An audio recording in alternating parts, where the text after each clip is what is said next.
बिस्मिल्लाहिर्रहमानिर्रहीम। अस्सलाम वालेकुम dear students, hope you are fine. मेरा नाम रायनूर है और मैं आपको अपने यूट्यूब चैनल पे वेलकम करता हूँ।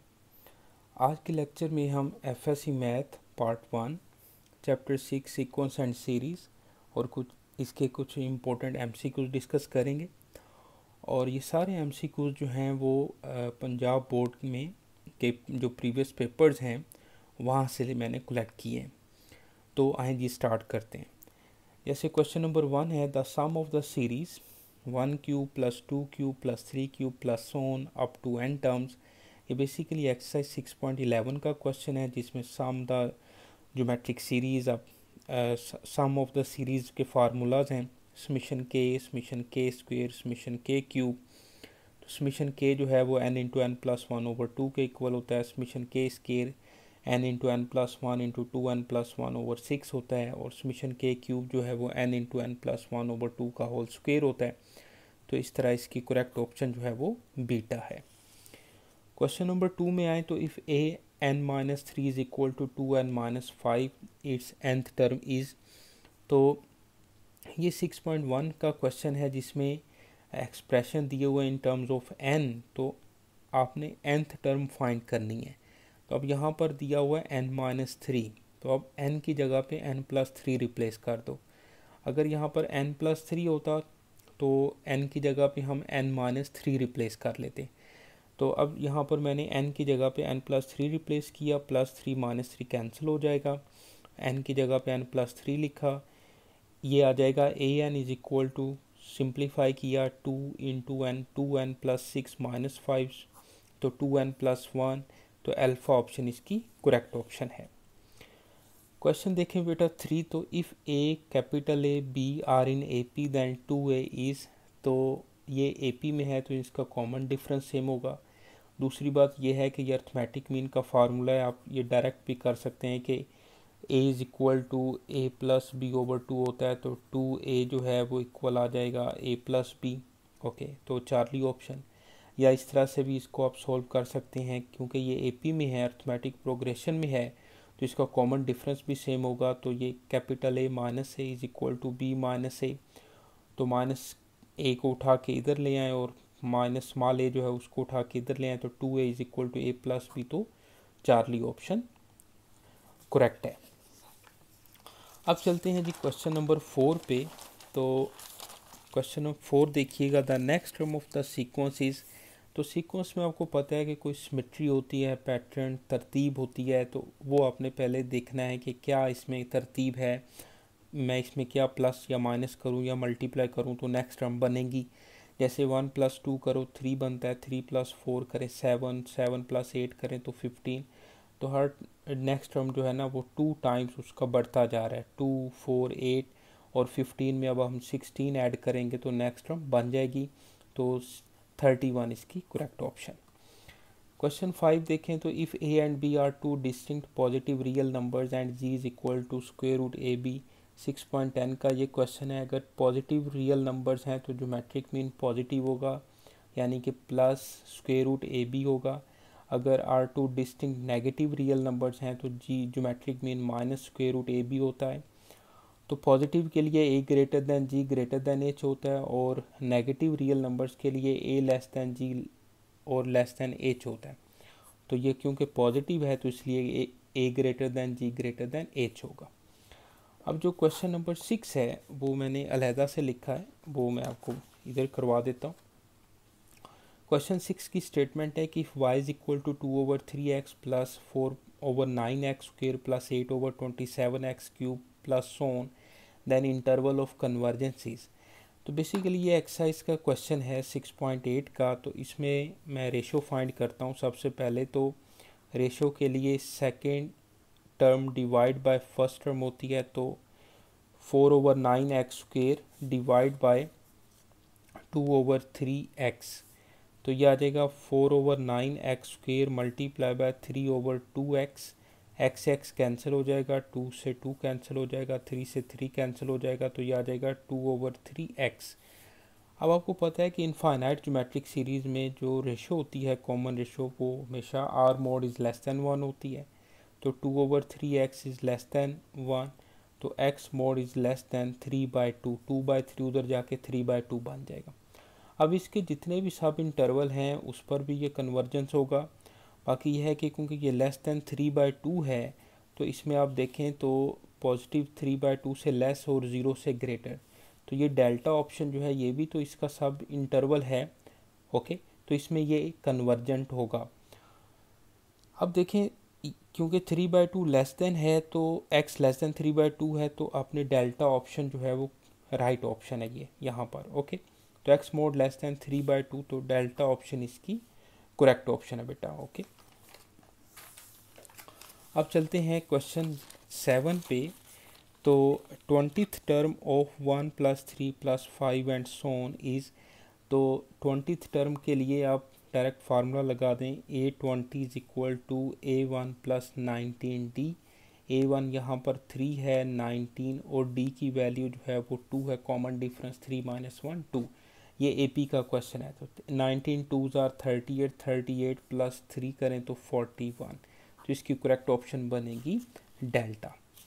क्वेश्चन 8 देखिएगा बेटा कि if A is equal to 2 iota, B is equal to 4 iota, G is equal to, तो ज्योमेट्रिक मीन का फार्मूला होता है +- √AB +- 2 iota multiply by 4 iota whole square root +- 8 iota square, ये आ जाएगा -8। ठीक है जी, और -8 का जो स्क्वेयर रूट है इसको मैं +- 8 आयोटा भी कह सकता हूँ और +- 2 स्क्वेयर रूट 2 आयोटा भी कह सकता हूँ, क्योंकि 8 का जो स्क्वेयर रूट है वो 2 स्क्वेयर रूट 2 होता है। तो इसकी करेक्ट ऑप्शन बनेगी अल्फ़ा।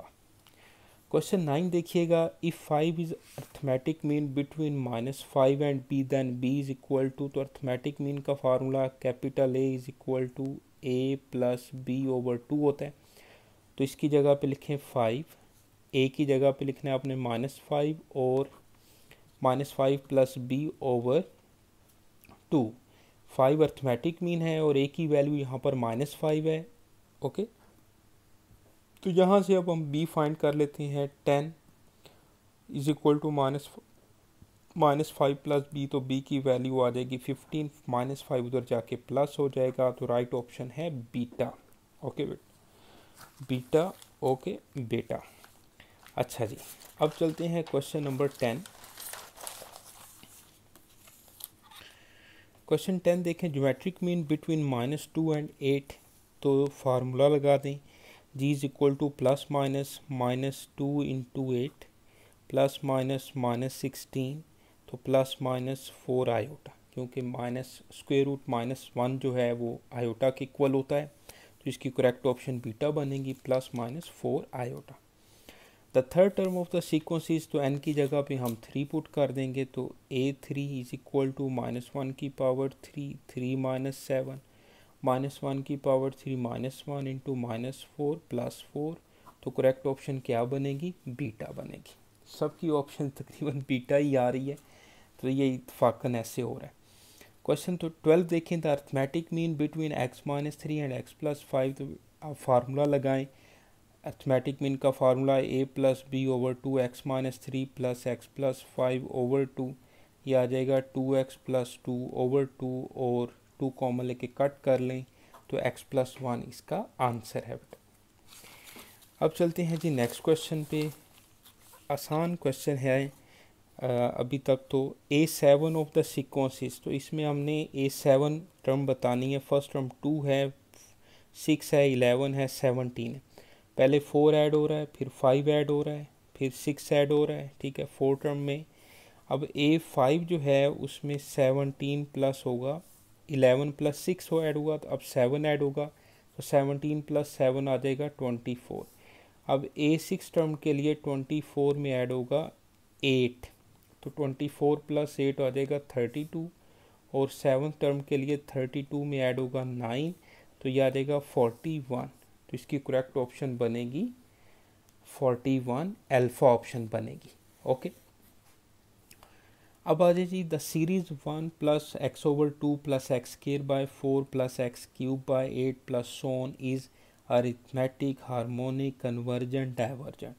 तो ये बेसिकली कन्वर्जेंट है, क्योंकि इसकी जो रेशो है वो x/2 डिवाइड बाय 1 करें तो x/2, तो r mod is less than 1 होता है इनफाइनाइट ज्योमेट्रिक सीरीज़ में। r की value x/2 mod less than 1 लिखा तो x mod is less than 2, तो ये इंटरवल ऑफ कन्वर्जेंस आ गया। x मॉड लेस दैन 2 जो है ये इंटरवल ऑफ कन्वर्जेंस है, तो ये कन्वर्जेंट है बेसिकली। तो चार्ली ऑप्शन इसकी करेक्ट ऑप्शन है जी। क्वेश्चन देखिएगा बेटा 15, for two numbers a and b G square is equal to a.h, यानी कि a क्रॉस h होता है, तो अल्फा ऑप्शन ये फार्मूला है, G square is equal to a cross h। Next question देखें, बिल्कुल हलवा क्वेश्चन आ रहे हैं, कोई मुश्किल नहीं है, लेकिन बोर्ड में ये सारे क्वेश्चंस पूछे गए हैं, ये सारे मैंने पास पेपर से लिए हैं, ये वाले पास पेपर से, ठीक है जी। तो इसमें से मैंने ये क्वेश्चन जो हैं वो कलेक्ट किए। How many terms of the series -9 -6 -3 plus so on amount to 66। Basically ये अर्थमेटिक सीरीज़ का क्वेश्चन है जिसमें एन की वैल्यू जो है वो 66 है, ओके, अमाउंट टू, और A1 -9 मिल जाएगा हमें, और n हमने फाइंड करना है, कॉमन डिफरेंस भी हमें मिल जाएगा, यानी कि A1 जो है वो -9 है, कॉमन डिफरेंस -6 माइनस इंटू -9 किया, -6 + 9 तो 3 आ जाएगा, और Sn की वैल्यू 66 है। तो फार्मूला लगाया मैंने, Sn is equal to n/2, 2 A1 की वैल्यू -9, n-1 और d की वैल्यू 3। तो 2 को इधर ला के आप मल्टीप्लाई कर लो सबसे पहले, या अभी चलें इसको ऐसे ही रहने दें, -18 + 3n -3, ओके, एन 2 को इधर जाके आप मल्टीप्लाई कर लें, क्या बनेगा, ये बन जाएगा 2 6 are 12, 2 6 are 12 और 1 13, तो n इंटू 3n -21, तो ये आ जाएगा 3n² -21n और -132 इज इक्वल टू 0। अब देखें क्या ये 3 पे कट हो रहे हैं, बिल्कुल 3 पे कट हो रहे हैं, तो ये आ जाएगा n² -7n -3 4 are 12, 3 4 are 12, okay. अब इसके फैक्टर बनाएंगे हम, तो 11 4 are 44 होता है, और 11 में से 4 माइनस करेंगे तो कितना आ जाएगा, 7 आ जाएगा। तो ये बन जाएगा n² -11n + 4n -44 is equal to 0, n common n -11, और ये आ जाएगा हमारे पास 4n -11, यहाँ से n की वैल्यू 11 एंड -4 मिलेगी। तो नंबर ऑफ टर्म जो है वो हमेशा पॉजिटिव आएंगे, तो आंसर जो है वो 11 बनेगा, ओके। तो ये थोड़ा सा यानी कि ट्रिकी या कह लें कि लंबा क्वेश्चन था एमसीक्यू के लिहाज से, लेकिन ये भी पूछा गया है। अच्छा जी, क्वेश्चन 17 देखें तो an infinite geometric series for which r is common ratio is set to be convergent if r mod is less than 1, okay, r mod is less than 1 convergent होता है, r mod is greater than 1 जो है ये divergent होता है, are is equal to 1 के लिए भी डज नॉट कन्वर्जेंट, ये बुक पे लिखा हुआ है, या डाइवर्जेंट कह लें, और r इज इक्वल टू -1 के लिए ऑसिलेटरी सीरीज़ होती है। तो ये चारों केसेस आपकी बुक पर लिखे हुए हैं, ये आपको आने चाहिए, ओके। अब चलते हैं जी नेक्स्ट क्वेश्चन पे।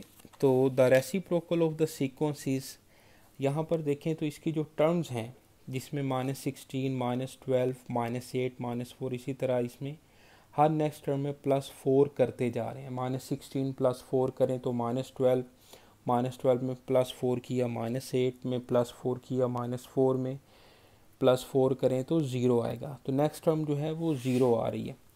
अब जिस सीक्वेंस में 0 आ जाती है तो उसका रेसिप्रोकल जो है वो हार्मोनिक प्रोग्रेशन नहीं होगा, सही है। तो इसका जो रेसिप्रोकल है वो ऐसे समझ लें कि AP नहीं बना रहा। हार्मोनिक प्रोग्रेशन ऐसी प्रोग्रेशन होती है कि जब आप उसका रेसिप्रोकल लें तो वो AP बन जाए, ऐसे ही है। तो जब इसका रेसिप्रोकल लेंगे तो इसमें टर्म्स क्योंकि नेक्स्ट 0 आ रही है तो वो अनडिफाइन हो जाएगा, तो वो कोई भी प्रोग्रेशन नहीं बना रही। तो डेल्टा ऑप्शन इसकी करेक्ट ऑप्शन है। अब देखिएगा क्वेश्चन 19, तो which of the following statement is true, G square is equal to AH for all AB belong to complex number. अच्छा जी, AGH are in AP, 0 can be the term of HP, the reciprocal of every AP is HP। तो कौन सी term जो है वो true है, विच of the following. अब देखें, अब यहाँ पर G square is equal to A H जो रिजल्ट है, G square is equal to A H, ये basically A B belong to complex number, A G H are in arithmetic progression. तो zero can be the term of H P की तो zero term नहीं हो सकती। हर A P का जो reciprocal है वो ज़रूरी नहीं है कि एच पी हो, ऐसे ही है, हर ए पी का रेसिप्रोकल जो है वो ज़रूरी नहीं है कि एच पी हो, may or may not be H P है। हार्मोनिक प्रोग्रेशन की बेसिकली जो डेफिनेशन कह लें या उसका कॉन्सेप्ट कह लें हार्मोनिक प्रोग्रेशन का, ये है कि ऐसी प्रोग्रेशन जब आप उसका रेसिप्रोकल लें तो ए पी बन जाए, और ए पी बन जाए तो उस प्रोग्रेशन को हम हार्मोनिक प्रोग्रेशन कहेंगे जो दी हो। सही है, तो इसका मतलब है कि अब ए पी का अगर रेसिप्रोकल लेते हैं तो एच पी जो है वो ज़रूरी मे और मे नॉट बी है। ओके, तो डेल्टा ऑप्शन भी होंगे। तो G square is equal to A H for all A B belong to complex number, ये बिल्कुल ठीक है, इसकी अल्फ़ा ऑप्शन है, और ये आपकी बुक के ऊपर लिखा हुआ है, ये आपकी बुक के ऊपर ये लास्ट में ये नोट लिखा हुआ है पेज 222 के ऊपर कि G square is equal to A cross H even if A B belong to complex number, ये आपकी बुक पे लिखा हुआ है। तो ये छोटे छोटे जो नोट होते हैं वहाँ से भी एमसीक्यू बन जाते हैं, तो इस उन नोट को भी हाईलाइट कर लिया करें। अब देखिए जी next question, the harmonic mean between 1/a and 1/b। वैसे तो harmonic mean between a and b का जो फार्मूला है वो होता है 2ab/a + b। अब यहाँ पर 1/a और 1/b है, इसको दो तरह से सॉल्व कर सकते हैं। या तो आप हार्मोनिक मीन के फार्मूले में यानी कि 2ab/a + b, ये बेसिकली बिटवीन होता है a एंड b के। अब 1/a और 1/b में हमने हार्मोनिक मीन फाइंड करना है, तो अब a की जगह पे 1/b लिख दो, b की जगह पे 1/b लिख दो, तो ये आ जाएगा 1/a और 1/b। इसको सॉल्व कर लें तो 2/ab, और इसको सिंप्लीफाई करें तो ab/a + b कैंसिल हो जाएगा, तो 2/a + b। तो ये इसकी करेक्ट ऑप्शन बनेगी डेल्टा। एक तो इसका ये तरीका है। दूसरा तरीका ये है कि आप, मैं बताता हूँ, उन्होंने बोला है harmonic mean between 1/a and 1/b। तो अर्थमेटिक मीन क्या होगा, बिटवीन a एंड b होगा। तो अर्थमेटिक मीन a और b के दरमियान a + b/2 होता है, तो हार्मोनिक मीन क्या हो जाएगा, 2/a + b हो जाएगा। तो इस तरह से भी आप कर सकते हैं, उसका रेसिप्रोकल लेके भी सोल्व कर सकते हैं। तो इसकी करेक्ट ऑप्शन बनेगी डेल्टा। क्वेश्चन देखिएगा 21, तो if an - an - 1 is equal to n + 1 and a4 is equal to 14 then a5 is, fourth term दी हुई है, ये एक एक्सप्रेशन दिया हुआ है और a5 फाइंड करना है, तो हम n की जगह पे 5 पुट कर देते हैं। 5 - 1 4 और 5 + 1, a4 दिया हुआ है 14, तो a5 इज इक्वल टू 14 उधर जाके ऐड हो जाएगा तो 20। तो इसकी करेक्ट ऑप्शन बनेगी चार्ली। आसान था ये क्वेश्चन, सही है। अब चलते हैं जी नेक्स्ट क्वेश्चन पे। तो summation 1 is equal to, summation 1 जो है बेसिकली वो n के इक्वल होता है। अगर यहाँ पे समीशन 2 होता तो ये 2n के इक्वल हो जाना था, ऐसे ही है। तो समीशन 1 1 + 1 + 1 + लास्ट टर्म भी 1 हो तो वो n के इक्वल ही होता है। If an is equal to -1 की whole power n + 1 then 26 term is, तो इसकी 26 टर्म के लिए n की जगह पे 26 पुट कर लें, तो 26 + 1 27। तो अगर ऑड पावर हो तो वो -1 की ऑड पावर वो -1 ही रहता है। ओके बेटा, अल्फा ऑप्शन। क्वेश्चन देखिएगा 24, in geometric sequence nth term equal to, geometric sequence में nth टर्म जो है वो a1 is equal to a1 r की पावर n - 1 होता है। ये अर्थमेटिक प्रोग्रेशन की nth टर्म का फार्मूला है।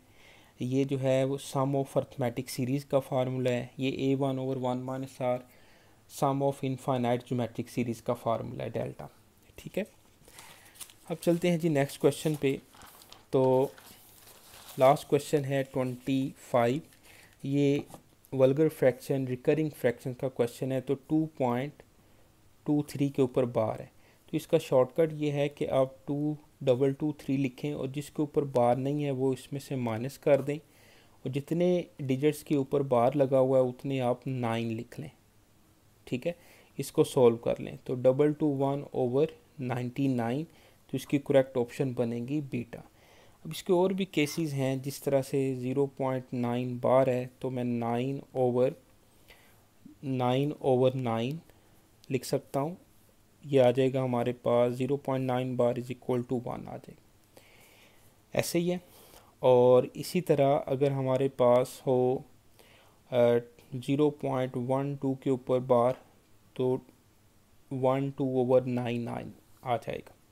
ओके, तो इस तरह से ये क्वेश्चन है, तो ये आपने करनी है। ये 6.8 के क्वेश्चन है बेसिकली। तो ये 25 क्वेश्चंस थे चैप्टर 6 के। तो मुझे यकीन है कि आपको जो है ना वो फ़ायदा होगा, और ये आप अंदाज़ा कर सकते हैं कि किस तरह के MCQ पूछे गए हैं। तो इनको बेटा आप तैयार करें, कोई प्रॉब्लम हो तो आप लाजमी पूछें। तो अपना ख्याल रखें। नेक्स्ट वीडियो तक के लिए रायनूर को इजाज़त दें। अल्लाह हाफ़िज़ बेटा।